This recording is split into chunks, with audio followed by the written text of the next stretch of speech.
Nepal India और China के बीच में एक छोटा सा देश, पर कहानियों से भरा हुआ। यहीं पर है दुनिया का सबसे ऊंचा पर्वत माउंट एवरेस्ट, और यहीं जन्म हुआ था गौतम बुद्ध का।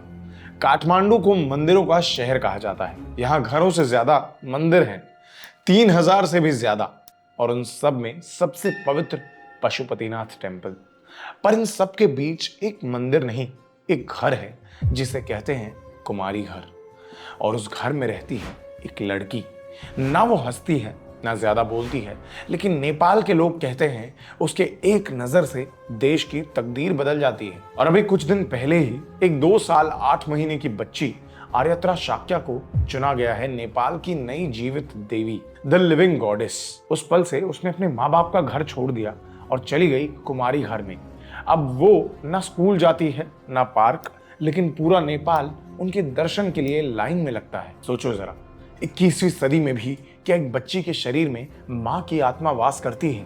क्या सच में उसकी आंखों में दिव्य शक्ति है, या फिर ये सब एक पुरानी दास्तान का जादू है जो आज भी लोगों के विश्वास से जिंदा है? और सबसे बड़ा सवाल, कैसे शुरू हुई ये अजीब सी परंपरा? उसका जवाब छुपा है एक कहानी में।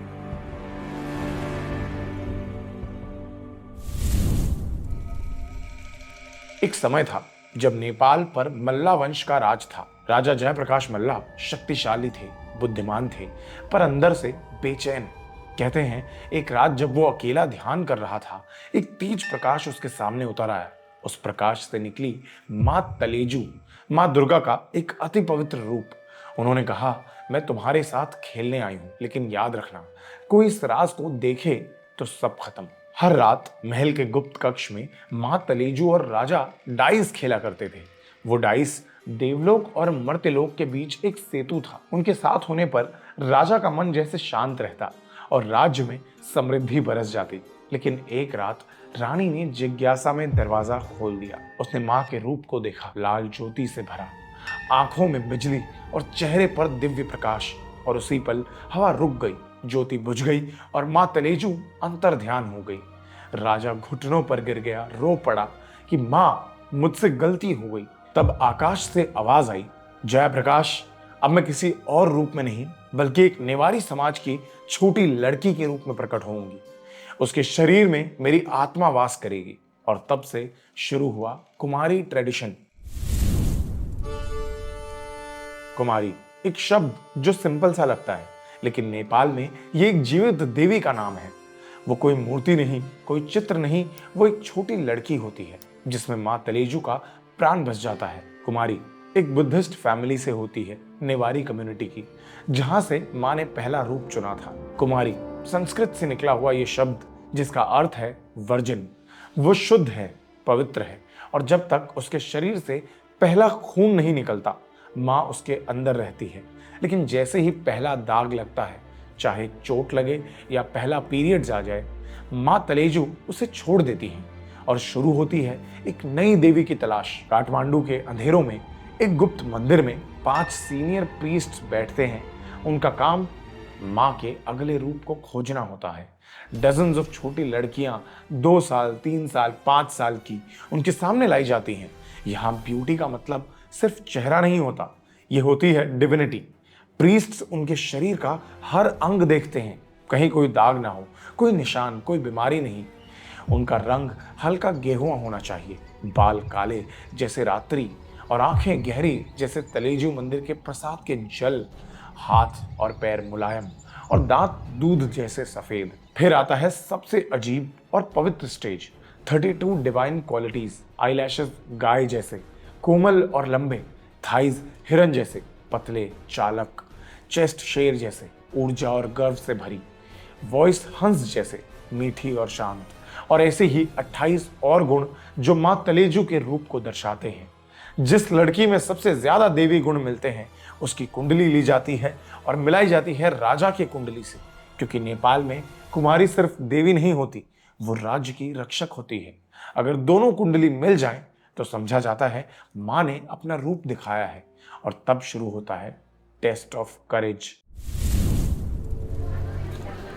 दशैन फेस्टिवल, पूरा काठमांडू लाल हो जाता है। मंदिरों के बाहर 108 भैंस और बकरियों की बलि दी जाती है और हवा में बस एक ही चीज है, रक्त की सुगंध। इसके बीच एक छोटी लड़की जो अभी तक मां के रूप के लिए कैंडिडेट है, उसे ले जाया जाता है बलि के मैदान में। उसके छोटे पैरों के नीचे गीला खून है, चारों तरफ ड्रम बज रहे हैं और वो छोटी लड़की बिना डरे उस सब के बीच से गुजरती है। हर कदम पर देखा जाता है, क्या उसके चेहरे पे भय है, क्या उसकी आंखों में आंसू हैं? अगर नहीं तो माँ तलेजू उसके साथ चल रही हैं। अगर वो टेस्ट पार कर लेती है तो उसे ले जाया जाता है एक अंधेरे कमरे में। उसे वहां रात भर अकेले रहना होता है, कोई साथ नहीं, बस माँ का नाम। अगर वो बिना चीखे बिना डरे रात भर वहां रह जाती है तो समझा जाता है कि माँ तलेजू उसके अंदर आ गई है। और फिर फाइनल टेस्ट, उसके सामने रखे जाते हैं पिछले कुमारी के गहने, वस्तुएं, मालाएं। उसे पूछा जाता है कौन सा माँ का है। अगर वो सही पहचान लेती है तो सब प्रीस्ट एक साथ झुक जाते हैं और कहते हैं तू अब कुमारी है। फिर शुरू होती है एक और कहानी। काठमांडू के दिल में एक बिल्डिंग है, कुमारी घर। यहां शिफ्ट होती है नई कुमारी। रिचुअल्स के बाद वो लड़की अब तलेजू के रूप में पूजी जाती है। उसके पैर जमीन को छू नहीं सकते। जब भी कहीं जाती है उसे उठा कर ले जाया जाता है।